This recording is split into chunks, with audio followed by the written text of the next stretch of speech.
Namaste. This is Zichi Ade for the Golden Circle Movement channel. Today we're discussing a little bit more about my background, how I became Izichi Ade. The last we discussed was my time at Carl Bean House and the miracles that happened there. At first, we were rejected. 4 years later, we were accepted. It took some time, but eventually every person there received Jorei, the light of God, divine light, healing light, whatever you want to call it. Some transitioned after receiving this light, but that's a type of healing, end to suffering, movement to a higher plane than perhaps they would have gone to without receiving light. But 4 patients were discharged because their T cells were too high to remain there. But 1 patient expired while I was on duty, and I was called upon to give last rites to an individual I really didn't know, other than I had given him light maybe a dozen times or so. But there he was, pale. They had stripped him down and the bed. He was completely naked. So I did the Amatsu no Rito, the prayer of heaven, and I prayed for his soul to be purified, to be reunited with the light. And I have to say, I had a great deal of trepidation at first in being called upon to perform a religious ceremony. But I realized it's not necessarily religious in so much that it is spiritual. A light worker called upon to bless the mortal shell and bless the spirit that had dwelled within, and that individual's ancestors, their friends in this earthly time, their family.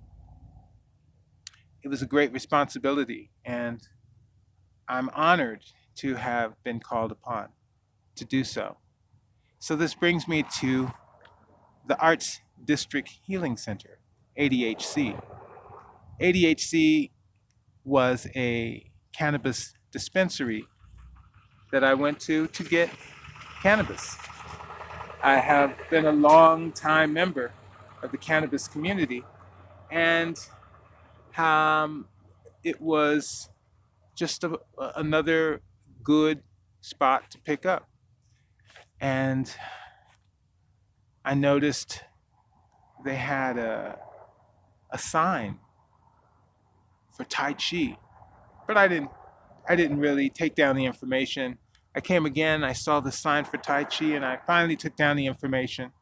They met every Saturday at 8 o'clock in a place that I came to call the Circle, because it had a big circular concrete area for us to work out.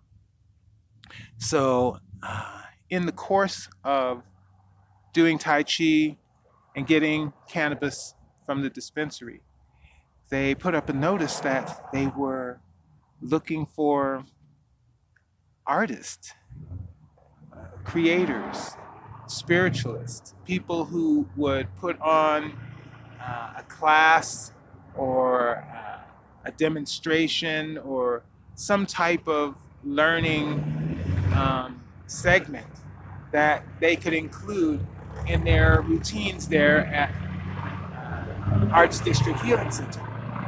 So I filled out an application, and I decided that I would set up a workshop for Lightworkers.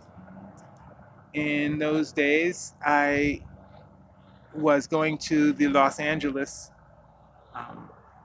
Izanome Center, having left the Los Angeles Jorei Fellowship Center. Both are segments of Meishu Sama's teachings. As Lightworkers, we wear a sacred focal point, and we use that to amplify the light around us, and using the chakras of the hands, we guide it to areas of the auric body that are contaminated by thoughts, words, actions that create pockets of negativity we call clouds.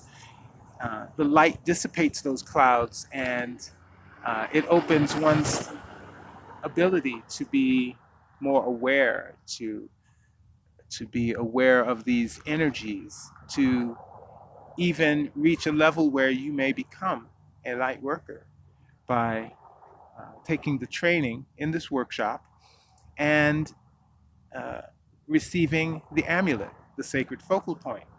So I filled out an application to teach others about what my wife and I practice, which might be considered a little bit more than Jorei.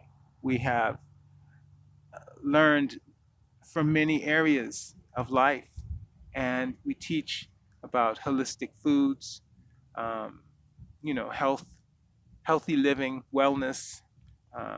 Of course, I was learning Tai Chi, and I began learning Qigong also, as taught to me by the ancestors. That's another story. But in any case, we set up the Arts District Healing Center Jorei workshop. I'll send some links to the information about that and how that worked out. That'll give you some information about state of mind and the architecture of thought in focusing light. So we taught there at the Arts District Healing Center. At first, there were some naysayers, a couple of people who maybe heckled us or maybe didn't think too much of what we were doing. But over time, our consistent classes and our consistent character, it shined through. It got people to sit down with us and receive light. And we ended up with 8 new light workers produced out of that endeavor. But as I started this vlog talking about doing last rites at Carl Bean, all good things come to an end. And at one point, the Arts District Healing Center was shut down. And we had some time to prepare for the shutdown, but it was very somber and sad for us all. It had become a home, a place where there were musical performances, stand-up comedy, learning about different nutritional methods, essential oils. Shout out to Dr. Nick, shout out to Patrick, a longtime cannabis culture advocate. He talked about colloidal silver and its benefits. He put on a demonstration every week. I attended some of his seminars. I tried to attend as many other peripheral seminars as I could, just for my own knowledge and just to embrace this community of health and wellness and spirituality. So finally the doors were being closed on ADHC, and we received word that one of the staff members had passed away. Chad Byrd, and I didn't know him very well. I only knew that he was a beautiful soul. He was very kind. Whenever I was in his presence, my wife and I were in his presence, he was an exemplary person, always ebullient, full of joy and light. I know he had difficulties here and there, as we all do, but I found him to be a person of very high character. To hear that he had been taken seemingly too soon in a car accident, it was shocking for all of us. And again, a bit of, I don't want to say shock, just say emotion on my part was when they asked me to perform a prayer ceremony in honor of Chad. We all wanted to gather again at ADHC one last time. And, you know,